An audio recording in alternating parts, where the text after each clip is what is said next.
Christmas. It's a time of giving, the time of relatives coming over and you wish that they weren't there, but also it's a time to, get gifts that you often play video games or whatever the case that you play on.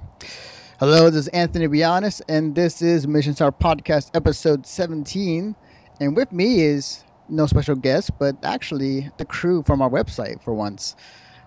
We have Sean Chapman, Yo. the co-manager of Mission Star Podcast, and we have Christopher Strum, Yo, our reviews and it's editor slash outrage slash whatever we put on him.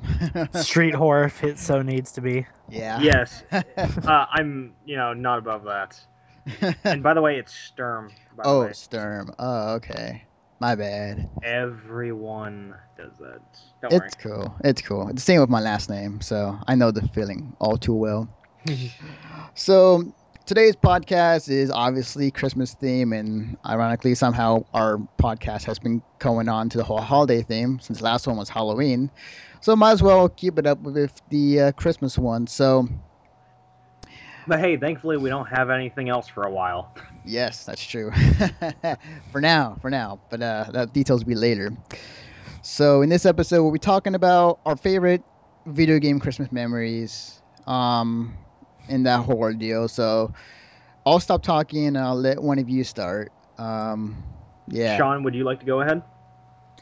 Um, well, I know that I'm hoping this year somebody gives me frickin' Skyrim, or at least a graphics card that can run it on my PC so I can mod the living hell out of it. I know last year my family decked out and got me Rock Band 3 with the keyboard, Oh, nice. which at the Nice. time was like 150. So, and they got it for like a pretty good deal. They got it for like 80. So I remember being psyched about that. But this year I'm hoping for monies. Mm-hmm. And so I Yeah, can, it's a so I tough can time for upgrade everyone my now. computer and get Skyrim. Oh, that'd be great. See, I have Skyrim for my computer. What I don't have is a graphics card that can run it. I see. So how does that working out so far? What for me on my Skyrim? Yeah. Well, I have my computer. I have a computer from 2005. I bought to replace my 2000 computer that broke down. Mm-hmm. I think I got this in '06. My computer that's running right now, and it has a built-in graphics card that came with a motherboard. It's a Radeon 1200, Mm-hmm. which is completely terribly lame now, but at the time it was still terribly lame. Mm-hmm. So I bump up, I install Skyrim, and I start to run it. Then it says your visual specs are low, which I expected.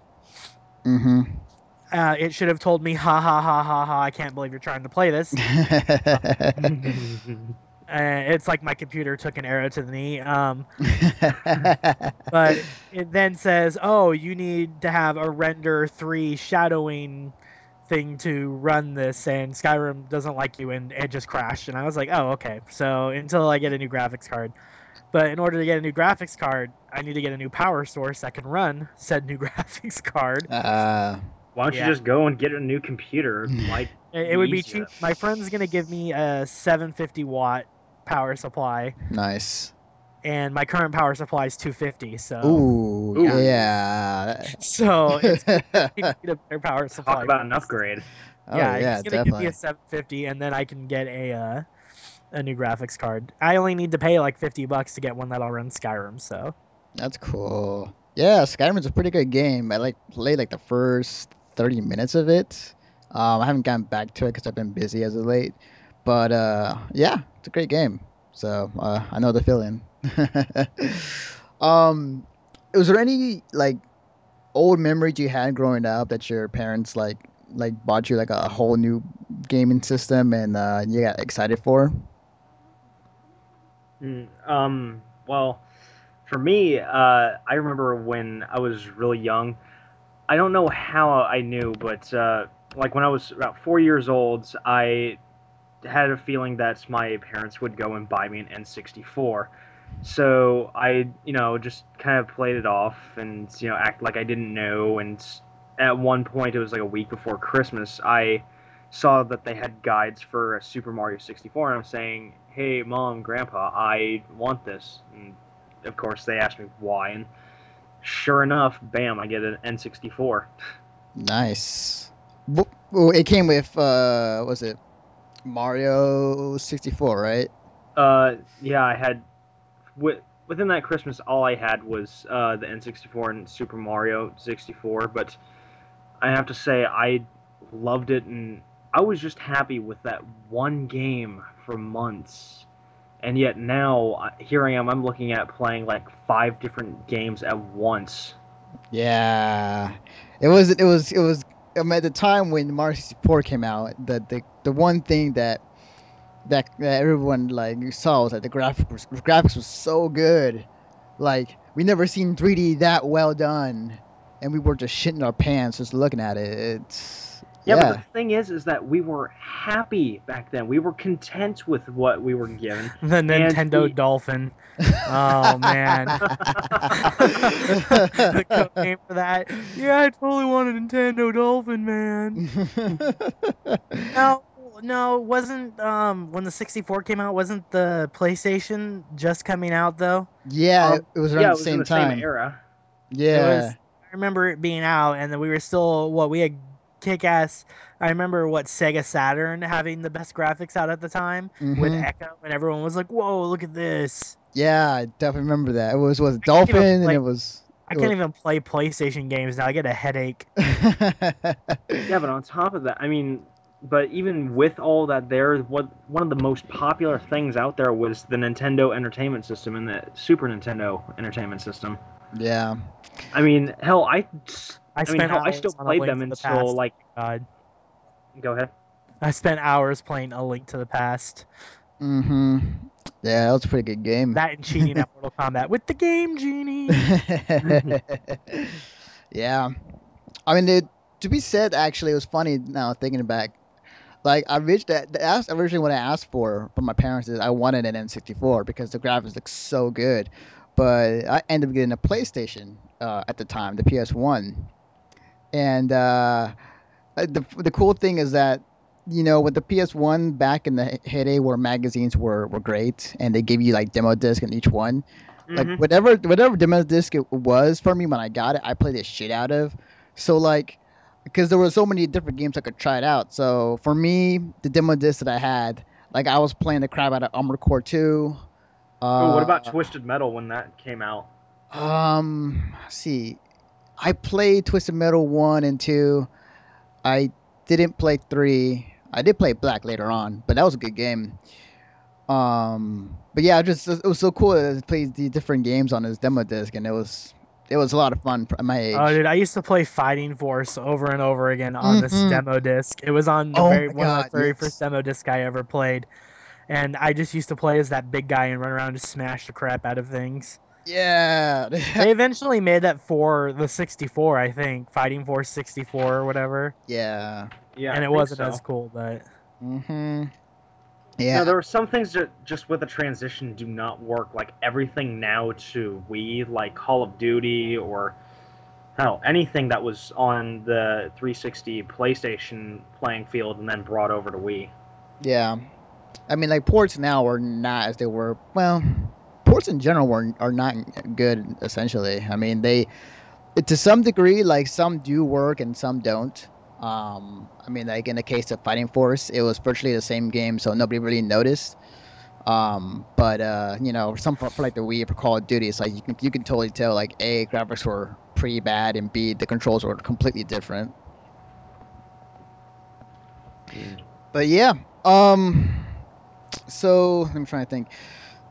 For me, as far as like memories, as far as like my Christmas video game memories, is like I got a good farm between, but I think the one that kind of stood out for me was the first time I got the Sega Dreamcast when that came out, and I was one of the many who went on that bandwagon, and when I got it, I got all these games with it, or at least as much as my parents would get me. So it would be like NFL, Sonic Adventure One, was that what's it called, Rumble the Boxing or? some to that degree. That one boxing game that was like really cartoony. Rumble Boxing. I think Yeah, I know what you're talking about. They made a version of that for the Wii. yeah, Yeah, wasn't it just as a remade version though, not like as a No, they completely? spoofed, they bumped it up a bit, but it was just terrible. It did terrible in sales. yeah, Terrible. yeah. Like Charles Barkley terrible. Hmm. um, but yeah, like, and the cool thing, the way they set it up is because they did this with almost every other console game there. They got me. It's like my parents, what they do is like they'll give me all the other presents first. It's like, hey, open this up and whatnot, and then at the very end it's like, well, we got nothing else, and I'm kind of bummed out. And then it's like, oh, what's this behind the Christmas tree? And then it's like a big box, I don't know what the hell it was, and I open it up.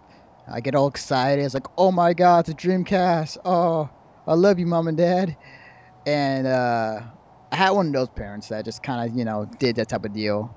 um yeah, but Yeah, like in my case, it was just you get the games first, and you see, oh, okay, now this is what you get to enjoy. But wait, where's the system? Oh yeah, it's right here. yeah. I never actually got a system for Christmas. I think the first time I've ever gotten an actual game for Christmas was last year when I got my Rock Band with my keyboard. Mm, wow. Yeah, I mean, until I got my own job, I never even actually was given a system. Mm. So were you one of those kids where I go over to a friend's place and just play on their system the entire time? Yes, I was. That's actually how I met my brother, how I got adopted in my brother's family. Is I would always go over to his house every day, and we'd hit up Super Smash Brothers. Nice. Awesome. Yeah, that reminds me. I used to be the same way until, of course, enough nagging eventually gets you something. Mm-hmm. And that's kind of the same thing with me, with my friend Wesley, who was actually just hired on recently with us. Mm-hmm. Uh, he would always get everything before me. He was like the Gary Oak to my Ash, and played the part well, like a dick. It's awesome. Ironically, it was the same with me too. Like, I had a friend on the block that would have every new console whenever it came out, and like, you it's the type of deal of like you're friends with them, but you're not that good with friends with them until you You want to come. find out that they have the stuff, and you're like, oh, hey, you Yeah, want to hang out? pretty much. And every time I went there, it was like either I was playing Mario Kart or GoldenEye. It was like one of the two games that we would always be playing. Um, Oh yeah, that's what we used to do. Multiplayer on GoldenEye. oh Yeah, god, you have to admit that was so like much one of the good. greatest things that you could do, especially. Oh, and what about Star Fox 64? While Oh we're at it, god, I love that. Yeah, Oh. well, we used to do a lot of the multiplayer in the Nintendo, yeah, in the 64 version of that too. Hmm. We Yeah, just fly around and blast the shit out of each other. yeah. do a barrel roll. Oh, that was such a great game, and I think I beat that in one sitting.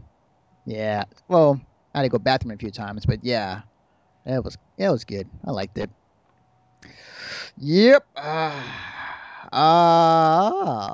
Have you ever had one of those That people was who a had? really awkward sounding noise there, Anthony. I know. Breaking the silence. But have you Yeah. had? Have you ever had one of those friends who had multiple duplicates of the same freaking console, just to uh, kind of like lord it over you? No, because I'd steal them. No, I actually think that's how I got my Xboxes. My very first original Xbox, I had a friend who had two consoles, and I was like, "Hey, can I borrow this one and use it until I get my own?" He was like, "Yeah, sure," and then eventually it just became mine. Nice.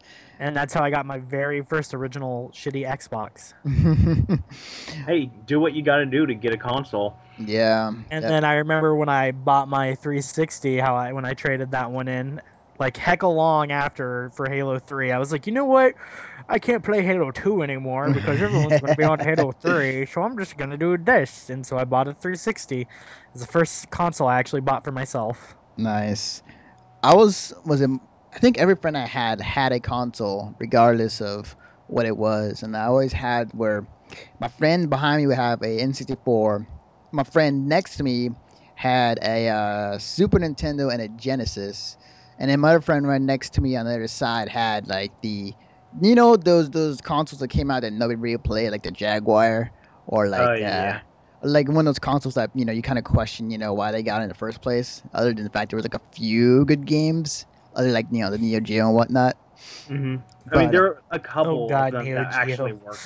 yeah, yeah, I remember. Was it There was a time, I think it was around Christmas.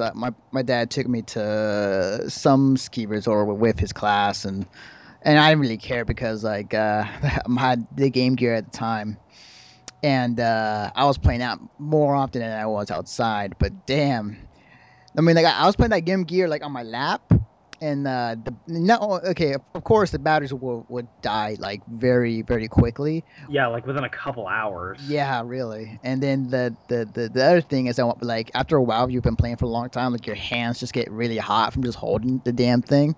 And you slap someone and set them on fire. Yeah. Yeah.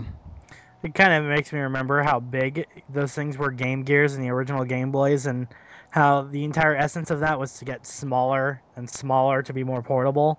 And Mhm. now you have DSi, the DSi, and where it's like, well, we have a small Game Boy that we've made bigger, and then we have the DSi XL. Oh well, you wanted it small, but now we're just gonna make it larger. Yeah. And Which in some respects it works out because it puts less of a strain on the eyes, but I think like they've reached a point where it's like, oh, okay, we made this too small. Now we have to try and make it bigger while also keeping it light. Yeah. The DSi XL was just like it was a DS for old people. Like that as far for as I old people, yeah, I mean they Yeah, need it was pretty much cons the old man DS. yeah. It was for older gamers. But it was fun. Hey, back in my day, we only had 150 Pokemon. Yeah. But you're right, John. Like back then, like the bigger the handheld, I guess the better, or like it was just the way it was. But then like as they gradually got smaller and smaller, we eventually went back to getting bigger handhelds. Because I remember like they Nintendo tried to sell this and it didn't sell that well. I don't know why they tried to. It was the The Game Boy Micro. yeah, oh God, we're like Reggie's on stage at E3, and it's just like, now you can play the GBA in the palm of your hand, and he takes it out like a small little dinky thing. It's like wow, like Like it's hell, that thing was smaller than a Moto Razor. it was pretty damn small. It was like Seriously, it was and like what two completely and tanked. it did. I'm just wondering, like, I mean, yes, for portable purposes, that's cool, but like, you had to strain your eyes to see what's on going on Well, come screen. on. What did they have out at the same time the Micro came out? Didn't they have wasn't the SP out at the time? Uh, I think the SP was out at the time. yeah, it yeah, was it was. it was that and kind of at the beginning part of the DS, I think. I think Like they like had seriously, that just once to I got see an where to go. SP, there was no need for any other Game Boy anymore. It was just like that was the best Game Boy Color setup that was around. Oh yeah, Yeah, and You you could could play play Game Boy Color through Game Boy Advance. Uh, yeah, yeah, you could pretty much just play anything that was on the Nintendo handheld sets just into the SP. Although as soon as they went to the DS, eventually it kind of wore out the novelty of the old Game Boy games. yeah. It was And, like, and then there are hardcore fans like us that still play Red and Blue. Yeah, but I play those on my phone now. yeah, So that's true. I play that on my phone now instead of on a actual Game Boy, so I can get that nice backlit screen. And By the way, hell, how does I that? have yellow on my phone right now actually. Yeah, but just wonder how exactly does like it would just be limited to only playing by yourself, isn't it? Yeah, yes. I mean, I don't really need to trade with anybody at this point in my life. I mean, come on, I'm 25. I don't But need what a if you Gengar. want an Alakazam? Screw an Alakazam. I'll just deal with like a super strong ass Kadabra. I mean, you Yeah, know what? If I really want one, I'll get a Pokemon Yellow save editor, and then I'll just put my save file onto my computer and change it up. nice. I'm 25, playing on my phone when I'm on the train. I don't really need to worry about getting an Alakazam anymore. hmm Yeah, for that matter, like it's Uh, yeah, for that matter, it's just like portable gaming is not what we used to think of back in the day. Like back in the day, it was whatever Nintendo brought out, we played on. But now it's like pretty much on whatever's on your iPhone, and maybe the 3DS if you happen to have it. But it's yeah, it's just kind of whatever you have. Yeah, although the 3DS, the thing is that a lot of people bitched and complained saying that it wasn't worth the money. It I got isn't. it. Well, yeah, but I mean, that's just when it first came out. After like really getting to play it, I found it's really comfortable as a gaming system. And when the Legend of Zelda came out, which was like just around the same time as the price drop, uh, they pulled it off rather well. The 3D aspect that they used and incorporated in the game, it was comfortable, it felt right, and it wasn't terribly strainful on the eyes. Right. I mean, like, of course, like the 3DS is a good fine technology that Nintendo put out there, but I think what many of the gripes are right now is that there aren't that many games for it. Um, No, not really, but hell, they yeah. have Dead or Alive out now. Oh yeah, I actually played that. It was actually pretty good. That was actually pretty good on the 3DS. Yeah, I saw that it got rated a 9 out of 10, which to a few of my friends that was the most surprising thing that they had ever seen in their lives. Mm-hmm. And with the if you turn the 3D off, like it actually goes like 60 frames on the 3DS, which looked really good. So yeah, I mean it's I don't know. I mean like I was one of those people who were really debating if I should get one or not, but don't. I no I know. I don't. I Don't no. ever. Don't put any money in the Nintendo. Don't make them think they're worth it anymore. But let me finish. Let me finish. Like I was one of those people that were thinking about getting one. Asked some people on Reddit like, should I get one? It's like, nah, there ain't many games. But then I saw the Vita recently, and it's like, Don't get that. Dude, please oh, don't get anything with Sony's portable.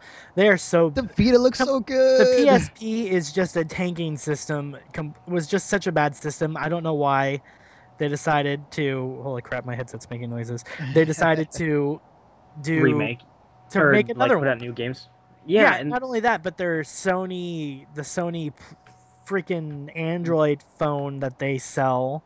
what about the PS Vita coming out? I mean, do you think that would actually turn out well, or I what? think it's going to suffer the same fate that the PSP had, where it I started out strong because the PSP did eventually start out strong. I mean, I even had one, I modded it, and I played Final Fantasy VII on it, and I Hell, was like, so did "This I rules! in Final Fantasy VIII. same here. This is like Final Fantasy VII, and I made it portable, you know." And I'm like walking around with this, and then I sold it for. I had a camera for that thing that wasn't even released here in America, you know. I got one of those at Fanime, and I was like, "Yeah, I have a camera on this now. It's like a phone." But um, I can play Final Fantasy VII on my Android phone right now if I wanted to. hmm It's it's just that like I don't see It would the just be a point. strain on the battery, though. Yeah, I guess, but yeah, it all depends on what I'm running. But um, it just seems like now that after how bad the PSP went out, I mean, when the what was the PSP that came out last? was it the PSP Go? I think it was The called. PSP Go, yeah, that came Yeah, out, and wasn't it like that one where the screen flipped up from it or yeah. Yeah, something? yeah. Well, I was looking at in Game Informer, they were doing this thing where they were talking about how the cells of the PlayStation were going, or the PSP were going versus the PSP Go, and they were saying like out of the entire sales of the PSP Go's like first couple of months, it didn't even beat out what the PSPs had within like the last couple of months of their strong points, you know? Like it never sold that well at all. It was And just a flop when I worked for system. GameStop, like nobody bought that thing. Nobody wanted to buy games where they had to download most of their games, you know? Oh yeah, I mean, like when the PSP came out, like it did well at first, but the problem is that the games that were they were selling at the time were just either not that interesting or were not that many out there to begin with. Well, there wasn't a lot that had a lot of replay value except for Dissidia. Yeah. And Dissidia had its issues because you can't really fighting games only really work unless there's someone to fight with. Hmm. Yeah, otherwise you're just playing against computers, and then after a point you're like, okay, I've defeated you over 9,000 times now. Yeah. It just you kind of I don't should see the shoot you in the point. knee with an arrow for making that reference. Oh, I'm sorry. I'm a DBZ fan. Deal with it. the, but looking at the PS, at the Vita, it may land to that same deal where the PSP had, or from looking at it and seeing what games are coming out with it, like these are pretty top-notch games, not B-level type of games that they're selling with the Vita. I mean, they're putting out Ultimate Marvel's Capcom 3. They're putting out some awesome indie games on the PS Vita. Uncharted 3, Metal Gear. They're putting some pretty good games out there. Oh, so they're doing what Nintendo's doing, recycling games. But these are good. These are good games. The games that they put on Nintendo are pretty crap half And the on the time. same note, what Half about the the time. Wii U coming out? I mean, like, how well do you think that guy? That's gonna that's Those gonna were. that's gonna suck so badly. Well, every Nintendo fanboy's gonna buy it, just like they got all excited when Nintendo released it originally. So it's gonna be what it is, and they know that the older crowd, which is who Louis really applies to now, is the younger kids and the older audiences who buy that. None of the Wii U's supposed to start catering to hardcore gamers, as some of the titles for it show. That when it comes out, it's gonna try and cater to hardcore gamers. So it made better Try.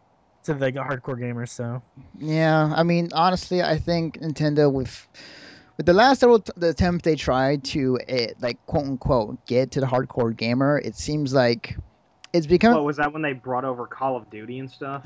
yeah, or like like or when they brought over Platinum Games to do Mad World, which was an okay game, wasn't too bad, but Yeah, like I mean, from what I've seen, Mad World was all right, but like of the Wii, and pretty much anything that Nintendo's come out, the only good games are pretty much just like stuff that they only have a handful of them, like Tatsunoko versus Capcom, or any of the Legend of Zelda games, or the Super Smash series. It's just they're trademark titles that stick with you. Anything other than that, they just to a degree feel expendable. yeah, first party games have always done very well in Nintendo because Nintendo always makes the best games on that console. But when it comes to third parties, like when they try to put games on it, like the games they put out, a few are good and far between, but like majority of the games that do come to the Wii are complete crap. Like it's just like if I see a Wii owner, it's like I just tell them I'm sorry, dude. I'm sorry you had to get a console like that. Yeah, uh, but I mean, I don't know, like one of the big draws was that, like, for people who are, so self conscious about their image that they go and they get it to work out. Why don't you just go work out? yeah, I don't know. I mean, it's just. Ah, the sun, it burns my eyes. I mean, yeah, it comes down to that the Wii is more into the casual audience than it is the hardcore. At least in my opinion. In my opinion, I might be wrong, but No, you're totally fine with that statement. yeah. I mean, to enjoy a Nintendo game, you really can't be all uppity about it. You just take the game and you relax. You just, kick off your shoes and enjoy a gaming experience, which is what makes Nintendo a good company, is that they cater to people who just want to relax and have a good time. Hmm. Now, whereas consoles like Xbox 360 and the PS3, they draw in so many people where their main focus is I have to win, I have to win, I have to win, I have to be the best, gotta do it, gotta do it, gotta do it. And people who play on UMVC 3 or Call of Duty or Battlefield, I mean, you see that there are just flame wars that start up just over what's greater, who's the best, everything like that. they draw in conflict, whereas Nintendo, in a way, offers refuge to gamers who just want to relax and enjoy themselves. Yeah, I mean, you could say the same for social games, really, online, like on Facebook and whatnot. Oh, Um, Farmville. yeah, I mean, you could put it in the same category with Nintendo. I have not yet hear one person get into an argument over which Farmville setup is better. I've Although you heard have to admit, arguments about some people designs are playing impressive. Farmville, yes, but Yeah, yeah. I mean, who knows? We might get that argument pretty soon, but I mean, yeah. that actually Oh, reminds me, I need to turn on my Xbox and see what's going on. oh yeah.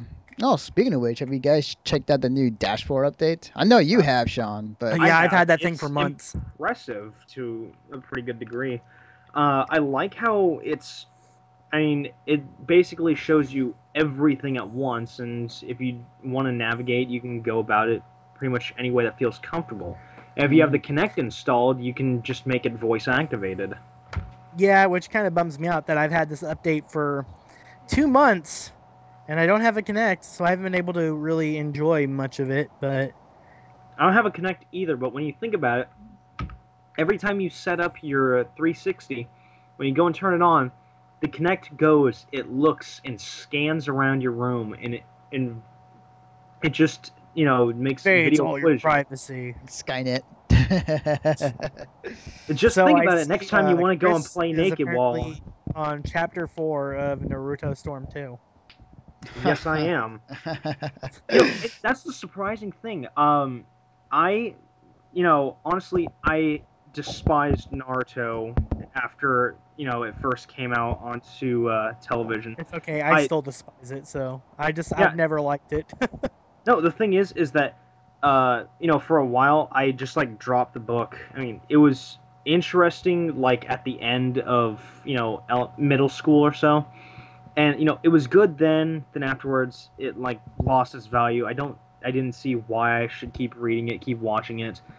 And after a while I see people at conventions cosplaying as Naruto characters, and it was so ungodly annoying. Including Anthony. Hey! At least I'm not one of those people that was like really annoying and whatnot. But no, Really, As long as I it's not could in tell Naruto. stories, but I'm gonna save them for our panel. but like I agree. I mean, like I was with Naruto for a long time, and then what really killed it for me was the fillers. I never went back ever since. But I mean, I don't blame you guys. Like honestly, like No, the Naruto. thing is, I would not. Before, I would not have touched Naruto with a 300-foot pole. Mm-hmm. And then I got around. I was hanging out with Wesley, and we were playing this because he happened to have a copy of it.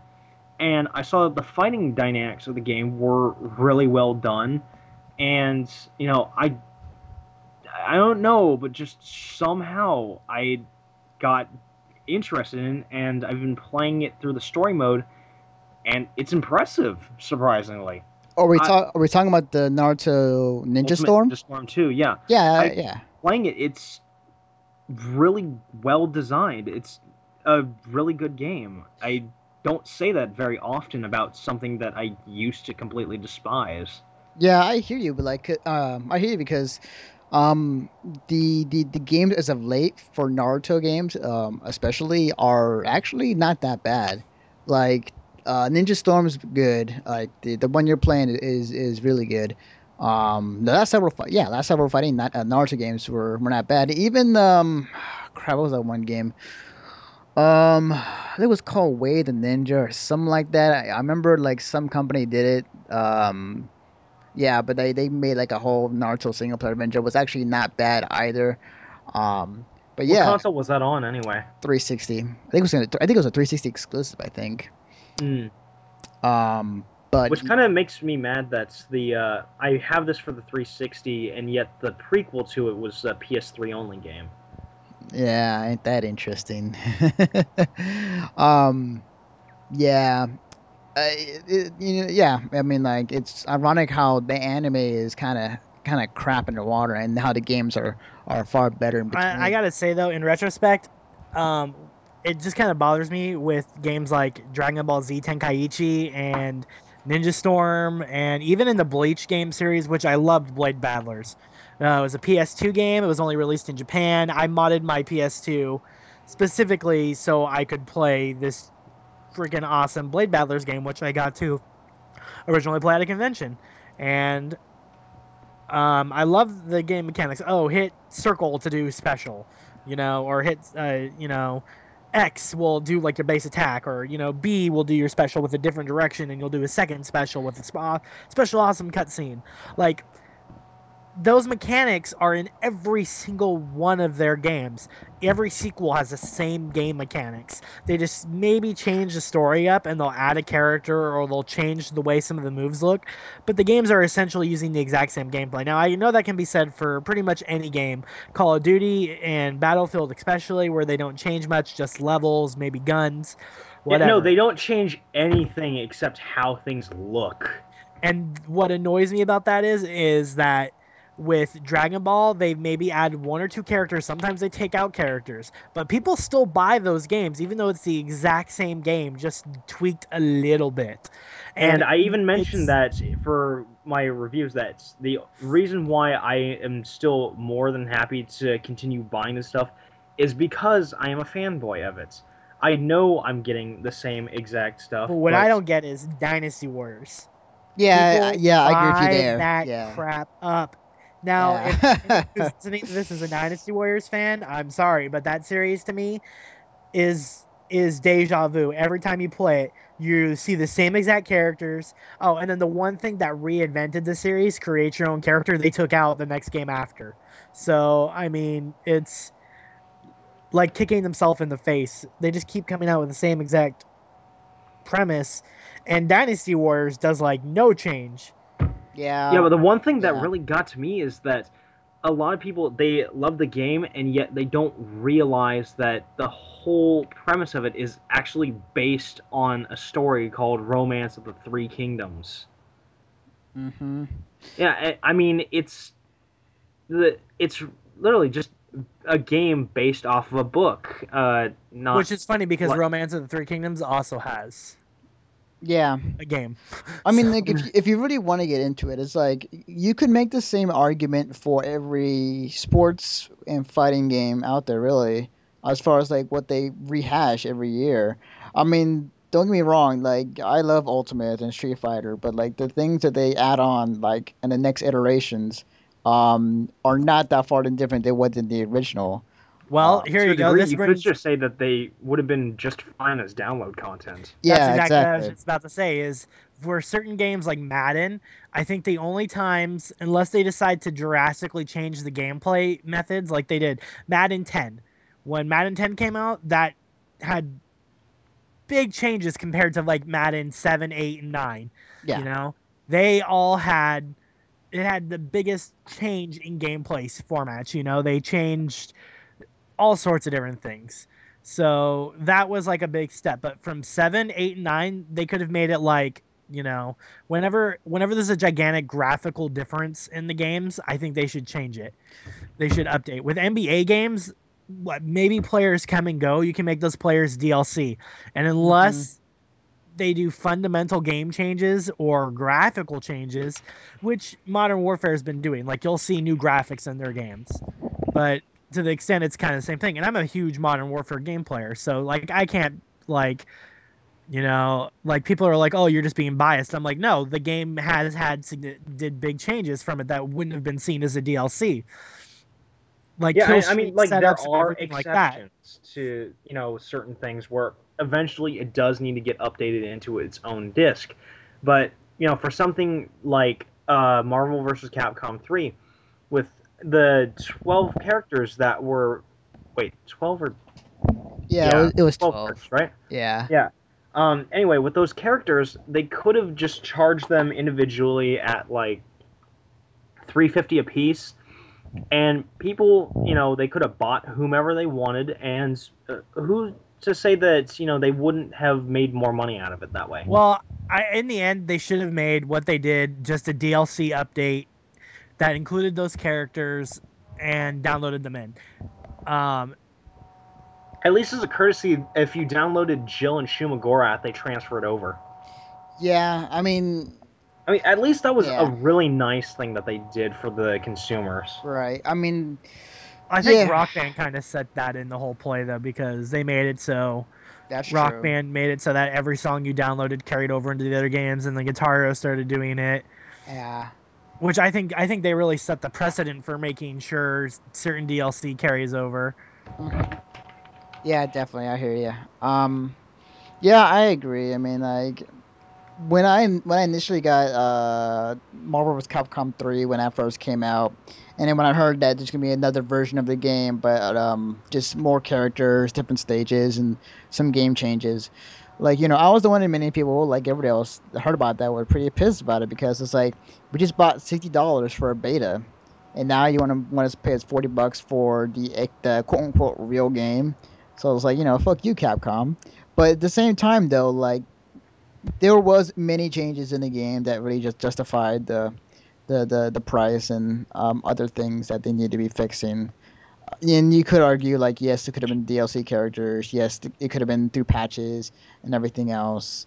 Um, Well, you think they'd spend so long making a game, they'd come out right the first time. I know. Yeah, but it's just that Seriously. certain things come up in hindsight. It's like, oh, yeah, we could have also thrown this in. It could have been a better draw. Well, the big thing is game developers, and it's kind of in debate. And, you hear it all the time where it's being said that these people, these game developers know that they can sell us a game that's broken. Look at Fallout. I love Bethesda. Don't get me wrong. I have spent 112 hours in Fallout, in both Fallout games alone. Just You know, 112? this is me doing with me traveling around, going everywhere at least once, and then getting bored and then going on to something else. I mean, alone in both games though, that's saying something, that I've spent that much time in one game alone, that I've spent And that what much about time in two Oblivion? games. Oh, I never played Oblivion, so I And never got it. I what? didn't I didn't get my Xbox 360 till well after Oblivion had come out, and I never really took an interest into it. I had played it a little bit on my friend's game where they were like super maxed out. I flew to some castle and sent like dozens of ghosts to kill all these people, but like I never really took an interest into it until I started playing Fallout, and then I was like, "Oh, Oblivion's made by the same people," and I was working for GameStop then, and that's when I got exposed to more video games. Having the ability to check out games when I worked there helped. Um, so Yeah, yeah, because at speaking of least which, then yeah, that if way you you ever can buy a look new at game stuff. from GameStop, it might not be new. Um, Yeah. Um, Yeah, but it's but not to I say that mean, it isn't bad. but I mean, game hell, people most of my like stuff is pre-owned Bethesda's now. people like Bethesda are developing games, and then for instance, like Fallout New Vegas, when I got that game, had tons of glitches for it, and I got it midnight. I had quests that weren't completing, all sorts of stuff that these people who are making these games know they can come out with patches for later and just roll them out to us as patches. And it gives them an excuse to make incomplete games and just be like, oh, well, people will buy. Look at Call of Duty Elite. That Elite, it pisses me off that I've bought a premium account for an Elite.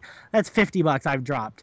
But the only good thing about it is I get all the downloads that come out, all the map packs and all that stuff are going to be free as long as I have an Elite membership. So that justifies it to me. It's the same price as all the map pack downloads are going to be. So I'm getting Elite for free if I was going to buy those map packs anyway. But the yeah. stuff that Elite lets you do should be standard in the game on its own. What That exactly should have does it been. let you do? I don't have a copy of Call of Duty yet. Don't bash. It's just because I I'm not gonna honestly bash didn't you. see. I've never seen you play a shooter on Xbox so far. So, Yeah, no, and it's just because hey, honestly, I I'm not predisposed to liking first person shoot. I mean, don't get me yeah, wrong. I I don't myself dislike them. It's just I would rather prefer that the price goes down before I go and get them. I am not the type of gamer who will sit there and be like, "You don't play Call of Duty? Oh, you suck." Or "You play Battlefield over Modern Warfare? Oh, blah blah blah." Hmm. I prefer Modern Warfare over Battlefield. It's probably because I played the beta for Battlefield 3. I didn't like it very much, and I haven't gotten to play the actual game for it. So I I don't can know. let you borrow my copy. I mean, it's the I standard can't ones play that online with it. Oh yeah, his You can give me your copy. I can borrow your copy just as well as I can rent it from GameFly. However, I still can't play online with it till if I'm going to like the online play. yeah. I mean Mm. the thing is Unless you though. want to give me 800 points and I can buy an online pass, you know. Yeah, Yeah. I my Yeah, you want to gold give me $10 expiration. with it. I'm cool. Okay.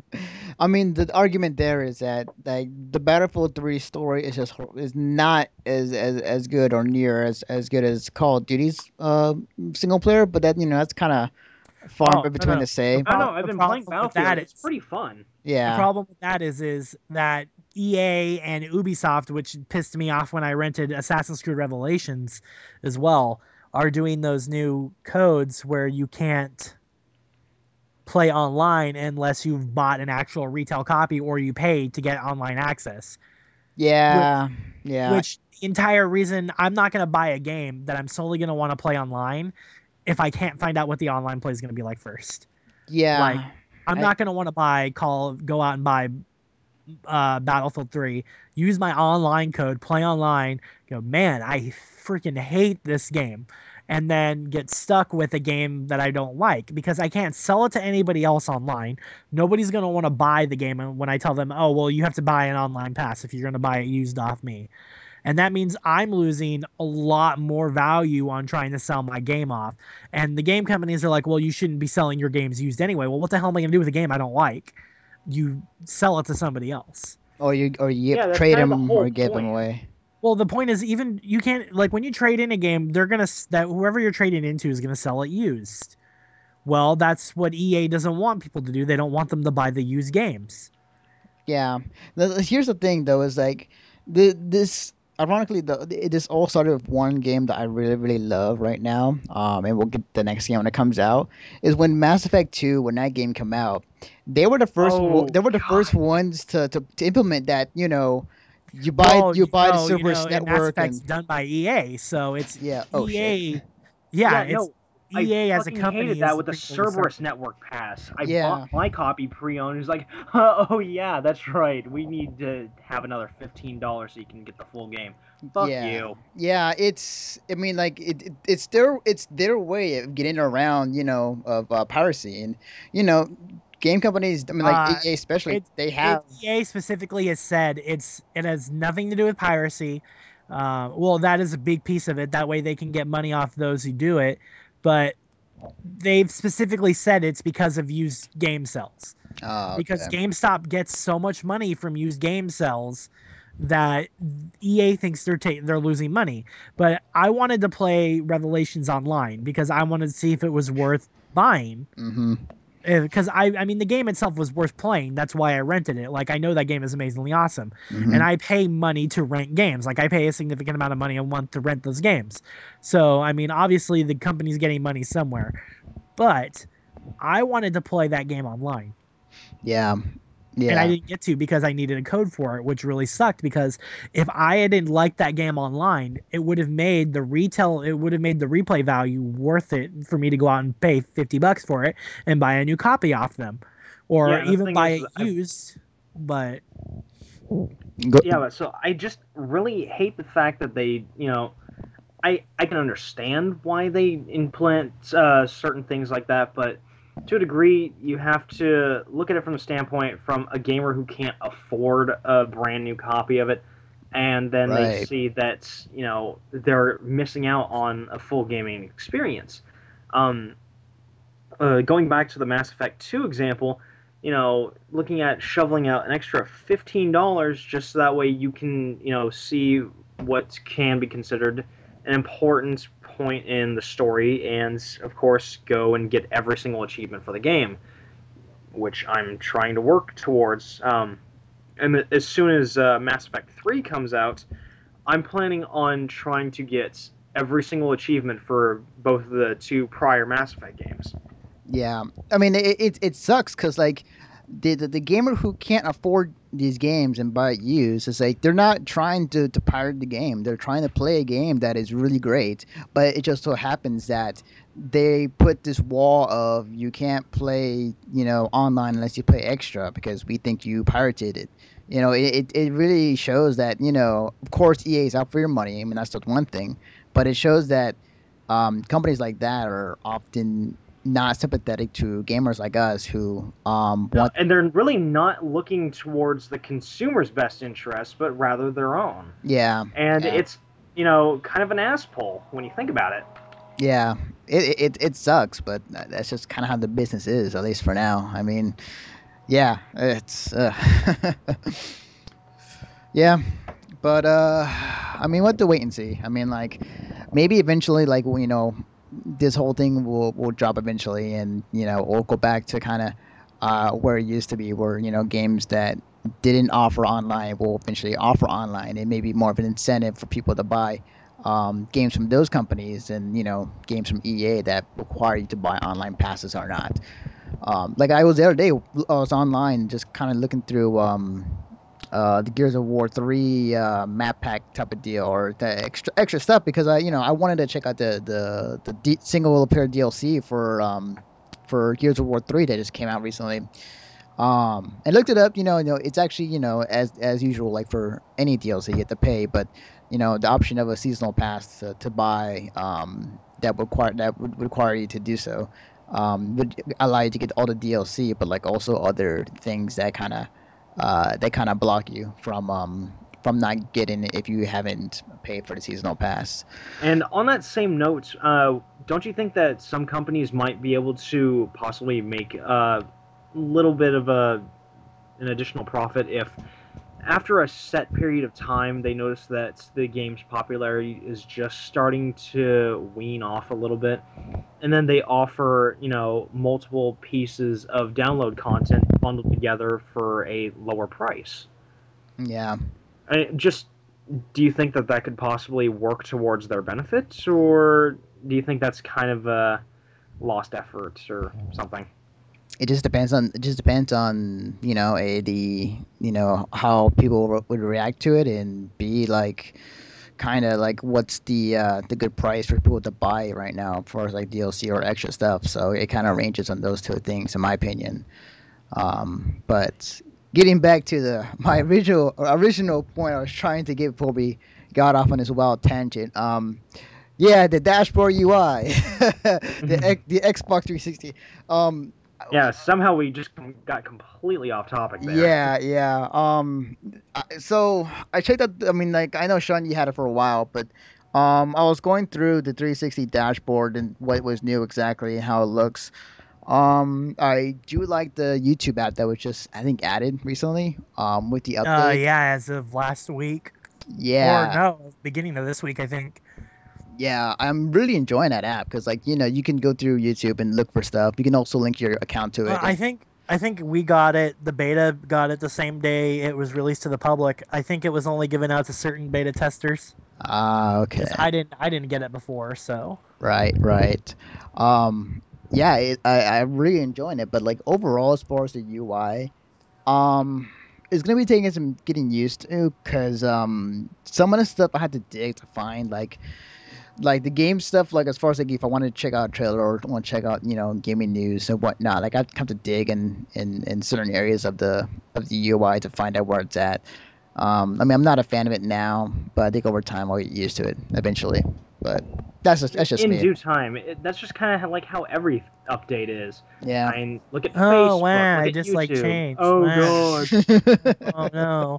But And then it seriously, changes it's again. just, Why are you changing it again? I like the other way it was. Yeah. yeah, seriously, just quit your bitching. You'll get used to it after a while. Yeah. Yeah. I don't like the new timeline. Don't look at it then. It's only on your profile if you have it set up. Don't whine. Don't go to your profile. Yeah. Well, you just spent an hour listening to our banter of Christmas stuff and whatever we can think of at the moment. But yeah, actually, I want to take this time for everyone to listen into this. Is that we're gonna be at SAC Anime next month, and we're gonna be doing a panel, and the panel people that are gonna be there are gonna be me, Sean, Chris, and Greg Dietz from the Overtime from Artistic Alliance will be joining us as our special guest. Not to mention that we will be introducing one of our new mascots to the website then. Yes, who's supposedly hot, but I don't necessarily believe the person who told me because I think he might be biased. eye candy. But yeah. I'm totally fucking with you. I'm totally messing Yeah, with I Chris. know. I've seen your girl. She's pretty hot. Can I know. I? No, I'm not going to make any Seriously. comments. But Can I hell, borrow she her? yeah, no. But she actually said that she'd be more than willing, or well, she would be Oh, okay with wearing the okay, costume. right. Oh, Yeah, awesome. Got but my hopes up for a second. She's not, terribly fond with the whole, con scene, but she's okay with doing it. That explains why I've So, never seen her at a convention yet. yeah, there's a reason behind that. but yeah, like we'll be doing a panel next month, and what we're going to be doing is actually it's a panel about convention stories we had over years, some going and kind of telling what our experience is, the good, the bad, the ugly, the weird type of deal. And that'll be the first half. The second half of the panel is actually be us giving away prizes that we have, and yeah, come check it Yeah. out. Come check it out. It's gonna be on Saturday, Between 12 to 1. yeah, July 14th. As far as like which panel room, July 14th, what? Yeah, I don't even know what panel room it is. yeah, like I'm not sure where exactly which one yet. It's there. Ask around. Somebody will tell you. Oh yeah, Yeah, definitely. I mean, because the only thing I received on that was just panel room, because that's so descriptive. Right. I think it's only one panel room now that I think about it, but you never know with these cons. Yeah, no, I mean, with SAC Anime, they've basically been using the same room for every single panel. Yeah. So I think it's probably just the same one. Yeah. So come join us, have a few laughs. I'm pretty sure you're gonna be pretty tired anyways by noon, and come relax and enjoy the comedy that ensues. Um, so yeah, this is gonna be our first podcast together, guys. Um, Awesome. Yay. how was this for you guys? Was I had a rager the entire time. it? Same here. I just want to come and do it again and again. Glad to hear it. If you have anything that people can follow you at, I can let you guys do whatever. I'm on Twitter, but I don't really use it actively enough to be like, follow me. Um, I mean, my email's on the website if anybody feels like they want to talk to me through anything business related, of course. I do have a public Facebook page that I actively comment on, which is my costuming one, which Solely is Sephiroth. yeah, which is facebook.com/solely SOULY Sephiroth SEPHIROTH, like the character from Final Fantasy, of course. That's my cosplay page. I use that actively all the time. I use it more than my own page now. Which is surprising to me. No, if you, I just actually sent Chris a friend request on that. I don't know if he accepted it or not. I haven't No, been I paying did. attention. Just like a couple hours ago. Yeah, I use that all the time to say random crap. So if anybody feels like they want to follow me, they can follow me on there, and you'll get my random pictures of costume updates and stuff like that. I mean, of course, we have our own Mission Start Facebook page you can follow. So Yeah, that is what is it? Facebook/Mission Mission Start Start. podcast. Yeah. Yeah, we also got Twitter at Mission Start P. We have a YouTube account, Mission Start Podcast One. Let's see. One, huh? Was there one already set up? Yeah, Yeah, seriously. apparently. Yeah, apparently. Apparently. Yeah. What? Somebody already. What? I Some. mean, if anybody wants to follow my YouTube account, it's solely Sephiroth as well, and I post Call of Duty videos when I do something that's awesome, and I go, "Oh my god, I have to make a video." Yeah, it's funny how. And Go uh, ahead, Chris. oh, I was just gonna say, and I have nothing special going on, but as an announcement, for those attending Yeah. SAC Anime, you will at least be able to see one of the guys of Mission Starts baiting himself as eye candy around the convention. Are you Yeah. talking about you dressed as Vincent? Yes, Troy Baker's Yeah, gonna you be need to there. put on I some have man pants. Yeah, no, they You just came like were. walking up to me and sat down, and the very first time I ever met you when you were in your underwear, and I was like, "Who the hell is this? And why is he sitting down next to me?" They're like, so big man, what's I up? was like, "Hey, how's it going?" Yeah. Oh, that's been But yeah, awesome. no, I will be cosplaying as Vincent Brooks at SAC Anime, and uh, it, I just think that if you are a fan of the company that has produced Catherine, which for some reason I'm just drawing a blank on at the moment, not sure why. Atlas. Alice.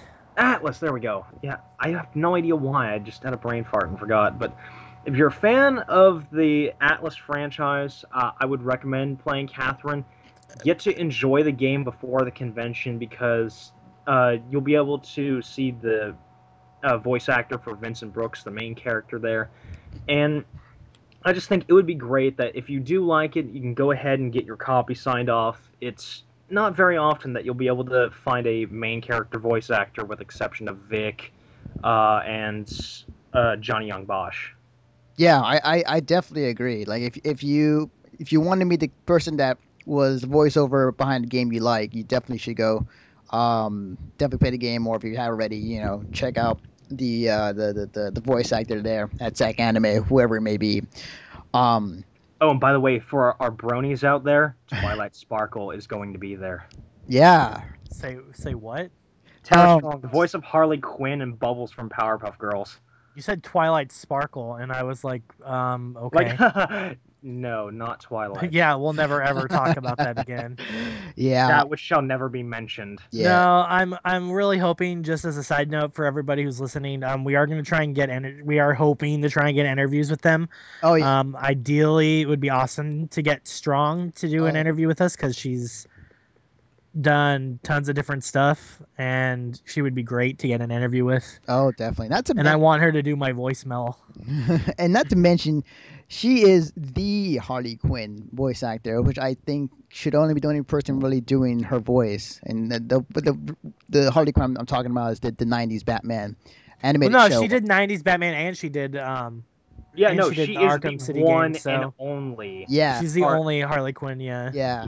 The yeah, but damn it, you have to admit that Harley Quinn, for the voice, for the character, she plays it perfectly. Yes, absolutely agreed, 100%. Seriously, her voice, her mannerisms, everything about her, she's just does it just right. Mm-hmm. And She's a phenomenal actor. yeah. um, and what was it? Okay, so last thing I was gonna say was you can follow me at Twitter at Twitter/Defective Naruto. I'm often there making posts from this website, or also I'm kind of whatever nonsense I type in that's on my mind. And yeah, that will do it for us. That will do it for us as far as this episode. So until next time, we're gonna be signing off. So say goodbye, guys. Later, y'all. Party on.